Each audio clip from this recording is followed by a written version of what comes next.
Number 15. Kippers, the Victorian breakfast. One kipper carries around 22 grams of protein, plus one of the highest vitamin D contents of any food, and a serious dose of omega-3 for about $1.50. A kipper is simply a herring split and cold smoked, and it was a standard British and Irish breakfast for well over a century before it vanished within a generation. It cooks in 4 minutes. If you spend the winter largely indoors, as most people over 60 in northern countries do, vitamin D is the single most likely thing you are short of. Your skin makes far less of it with age, and between October and March at northern latitudes, the sun is too low to make any at all. Oily fish is one of very few foods that supplies it in a meaningful quantity rather than a token one. Low vitamin D is associated with reduced bone density and with muscle weakness, and the two together determine fall risk, which is the outcome that actually matters after 70. Trials of vitamin D supplements on falls have been genuinely mixed, so the honest statement is that adequacy matters rather than that pills solve it. Kippers are also high in salt from the curing, which is worth accounting for. Poach it in a jug of boiling water for 4 minutes, which avoids the smell filling the house, then finish with butter and lemon. Kippers cost about $1.50 each and freeze well. Ask for undyed ones, which are pale brown rather than orange. The next one comes in a tin and needs no cooking at all. Number 16. Mackerel on rye, the tinned 26. A tin of mackerel on 2 slices of rye gives you around 26 grams of protein for about $2, in 3 minutes with no cooking. Mackerel carries one of the highest omega-3 contents of any fish, well above salmon in most measurements. And it is among the cheapest fish in the shop because it does not keep well fresh and has an assertive flavor. If you buy fish oil capsules every month, a tin of mackerel delivers more omega-3 than a day's dose for about $1.50, along with 20 grams of protein the capsules do not provide.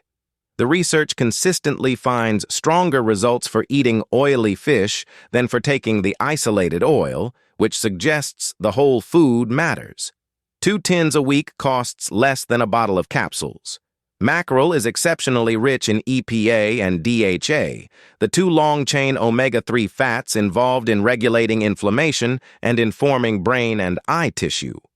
Dietary patterns high in oily fish are consistently associated with better cardiovascular and cognitive markers in older adults, though that evidence is observational and diet as a whole is always the confounding factor. It also carries vitamin D and vitamin B12, the latter of which becomes progressively harder to absorb after 60 as stomach acid production falls away. Flake the tin onto rye with lemon and black pepper and eat it cold, straight from the tin if you like. A tin costs about $1.50. Buy the ones in olive oil or tomato sauce rather than brine. The next one is the strangest thing in this video and the highest protein grain bowl in it. Number 17. Natto and Rice, the difficult one. A pack of natto over rice gives around 16 to 18 grams of protein, and natto is the single richest food source of vitamin K2 in the menaquinone 7 form that exists anywhere. It is whole soybeans fermented until sticky, stringy, and powerfully aromatic. Japan has eaten it for 1,000 years, and roughly half of Japanese people still eat it weekly, most often at breakfast. If you take calcium and are not sure it is going anywhere useful, vitamin K2 is the part of that story almost nobody mentions. K2 activates the proteins that direct calcium into bone rather than leaving it circulating in your arteries. Getting the calcium is only half the job. This is the food that addresses the other half, and it happens to be a breakfast. Vitamin K2 activates osteocalcin, which binds calcium into the bone matrix, and matrix GLA protein, which helps keep calcium out of arterial walls. Japanese research has repeatedly found regions with high natto consumption showing better hip bone density and fewer fractures. If you take warfarin, Speak to your doctor before eating it, because vitamin K directly affects how that medication works. Thaw a frozen pack overnight, stir it hard for 30 seconds with the mustard and sauce sachets, then eat it over hot rice. A pack costs about $1 from Japanese or Korean grocers. The smell is genuinely strong, and most people need 3 or 4 attempts. It is the most difficult food here and the most rewarding. The next one is what an entire long-lived population actually eats in the morning. Number 18. The traditional Japanese breakfast, the longevity morning, and this is the one I promised you. Rice, miso soup, a piece of grilled fish, and some pickled vegetables delivers around 25 grams of protein, and it is the everyday breakfast in a country with one of the longest life expectancies on Earth. Almost nobody in the West would recognize it as breakfast at all, which is precisely the point. Our assumption that breakfast must be sweet, cereal-based, and eaten quickly is not a nutritional truth. It is a fairly recent commercial invention. Most of the world eats savory in the morning, often protein-forward, and the countries with the best longevity records overwhelmingly do. Simply allowing yesterday's dinner to be today's breakfast solves the protein problem for a great many people. The Japanese dietary pattern is repeatedly associated in large cohort studies with lower cardiovascular mortality and longer life expectancy, with fish, soy, vegetables, and fermented foods appearing as the recurring features. As always with dietary patterns, no single element explains the outcome on its own, and genetics, healthcare access, and physical activity all matter enormously alongside the food.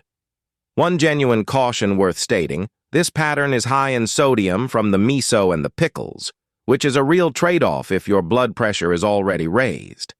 The simplest version is miso soup with a piece of leftover fish and rice, which takes 5 minutes. A tub of miso paste costs about $4 and lasts months in the fridge. Never boil miso, because it kills the live cultures, so whisk it in off the heat. The next one is the cheapest 25 grams in this entire video. Number 19. Sardines on toast, the dollar breakfast, and this is the one I teased at the start. A tin on 2 slices of wholemeal gives you around 25 grams of protein, roughly 380 milligrams of calcium from the soft edible bones, a substantial dose of vitamin D, and a large amount of omega-3, all for about $1 and 4 minutes. Nothing else in this video does this much for this little. If money is the honest constraint on how you eat, and for a great many people over 60 it is, this is the answer. Protein, calcium, vitamin D, and omega-3 in a single tin, costing about $1, requiring no fridge until opened and no skill at all. There is genuinely nothing else in a supermarket that delivers this combination at this price. Because sardines are small and short-lived, they sit near the bottom of the food chain and accumulate very little mercury, which is why health agencies list them among the safest fish to eat frequently. The canning softens the bones completely, which is where the calcium comes from, and they dissolve entirely into the flesh when mashed. One caution, they are moderately high in purines, so if you have gout, keep them occasional rather than daily. Mash them with a fork, bones and all, onto hot buttered toast with lemon and black pepper. A tin costs between $1 and $2 and keeps for years in a cupboard. Buy the ones in olive oil rather than sunflower oil. And now the last one, the highest protein breakfast here, and it needs no cooking whatsoever.